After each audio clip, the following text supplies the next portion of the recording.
তাহা বলছি, আপনাকে কিভাবে সহযোগিতা করতে পারি? দাদা তা তুমি এত দেরি করলে কেন? সে আমার টাকা দিয়ে সব এত কম। কারণ স্যার এখন তো অনেক বেশি কল আসে এই জন্য। ও করছি কথা ওই 01711 বুঝছো? জি 01711। বলছি এই সিমের দাম কি 2000 টাকা? এখন এই সিমটাও মার্কেটে পাওয়া যায় না। না ওই আমার একজন দিতে চাইছে 2000 টাকা, তা আমি কি কিনবো? এখন আপনার এটির রেজিস্ট্রেশন কি আপনার নামে হবে? ওনাকে কি জিজ্ঞেস করেছেন? রেজিস্ট্রেশন মানে সেটা কি? আপনি যে নাম্বার থেকে কথা বলছেন আমার সাথে, হ্যাঁ এই নাম্বারটা কার? এটা আছে ওই সন্দীপন। সন্দীপন। হ্যাঁ। এখন সন্দীপনকে আপনি জিজ্ঞেস করবেন এই কথা যে সন্দীপন তুমি কি এটা রেজিস্ট্রেশন করেছো? ওটা তুমি ভুল করতেছো না। আমি জানি স্যার, আমি ভুল করছি না। আমি আপনাকে একটা জিনিস বুঝাচ্ছি, আপনি একটু কম বুঝে আমার কথাটা শুনুন।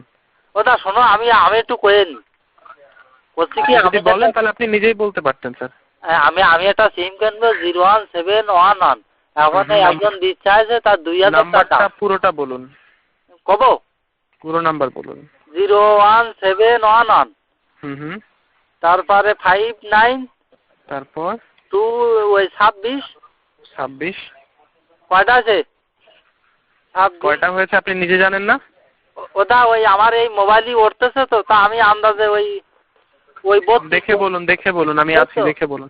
ওই আমি যেটা কইছি ওইটা 32 শেষে 32। হ্যাঁ আমার এই সিমটা দিচ্ছে আছে। এই সিম দিতে চাচ্ছে? আমার একটা বাংলা লিঙ্ক মোবাইল আছে, তা ওতে আছে নেটওয়ার্ক পায় না। তাই? হ্যাঁ। এই নাম্বার আপনাকে 2000 টাকা দিয়ে দিচ্ছে আর আপনিও কিনে নিচ্ছেন, তাই না? কিনবো তাই যে ওই আমার একজন যুক্তি দিল যে অফিসে ফোন করতি, তাই আমি এই ডুমুরিয়া যে একজনের কাছে নাম্বার নিয়ে আসলাম, এরকম অফিসে ফোন করলাম। বলছি এটা অফিস তো নাকি? কে কিনছে? কে দিচ্ছে আপনাকে সিমটা? ওর নামটাম জানি, ওর বাড়ি খুলনায় তো। ওর বাড়ি খুলনায়? হ্যাঁ ওর নামটা আমার কইনি, কাজ কি ওই বলুন। বলছি আমি নতুনটা কিনবো না ওই এইটা কিনবো? আমার নতুন সিমের দাম কত? ও পাইছে 200 টাকা। আপনি তার কাছ থেকে কিনবেন কেন? আপনি গ্রামীণ ফোন সেন্টারে যাবেন। শিববাড়িতে গ্রামীণ ফোন সেন্টার আছে না? ডুমুরিয়া থেকে শিববাড়ি যেতে কতক্ষণ লাগে? ও শিববাড়ি গেলি তো ওরা আবার 100 টাকা ভর্তি কয়। আপনার 100 টাকা ভরতে সমস্যা, 250 টাকায় খরচ হলো না হয়, আর কিছু বাস ভাড়া খরচ হলো।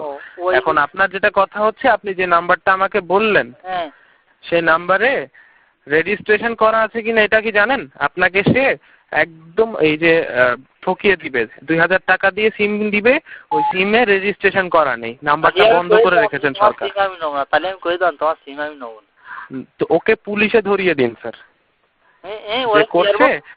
ওকে পুলিশে ধরিয়ে দিন, সে আপনাকে বিব্রত করে 2000 টাকা হাতিয়ে নিয়ে চলে যেত। তা ওই আর পুলিশই দেন যাই ওই আর ডুমুরিয়া থানায় যে কিছু কব নাই ওর নামে? ও আসবে না, ওকে বলেন যে সিম আমি কিনবো, তুমি আসো থানার সামনে। ও তারপরে ও যদি, আমি তো ওই সেরাম পুলিশ চালা, আমার তো সেরাম যোগাযোগ ডুমুরিয়া কারো চিনি না। তা আপনি ডুমুরিয়া কেন আছেন এখন? হ্যাঁ ডুমুরিয়া কেন আছেন? না আমি তো ডুমুরিয়া না, তো আমি আমার গ্রাম আছে ওই এই ওগলা বলি।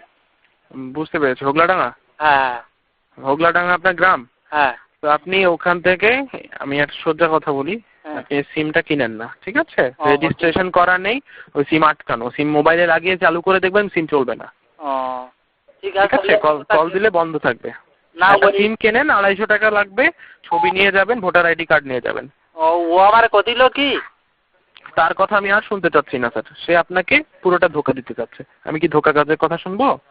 বলতিস কি আমার একটা পুরনো মোবাইল আছে, তাই এই নতুন সিম কিনলে অসুবিধা হবে না? মানে স্যার? আমার একটা পুরনো মোবাইল, মেলা আগের মোবাইল, তাই এই নতুন সিম কিনলে অসুবিধা হবে না? পুরনো মোবাইলের সাথে নতুন সিমের কি সম্পর্ক? না সে যে কইল যে তোমার পুরনো মোবাইল নতুন সিম পুরলি সেটা আপনাকে 2000 টাকা আপনার কাছ থেকে নেওয়ার জন্য অনেক কিছুই বলবে। সে বলবে যে আপনার খুলনা শহর উনার, সিম কিনে দিলে, তাই না? তাহলে আমি ওরে সেভ করে দেবো, তোমার সিম আমি কিনবো না। তোমার সিম কিনবো না বলবে, জানে 121-এ ফোন করে জেনে নেওয়া হয়েছে যে তোমার সিম কি, ঠিক আছে? হ্যাঁ ঠিক আছে। বলবে রেজিস্ট্রেশন করার নেই, পরের দিন দেখা হলে পুলিশে ধরিয়ে দিব। ঠিক আছে দাদা, তাহলে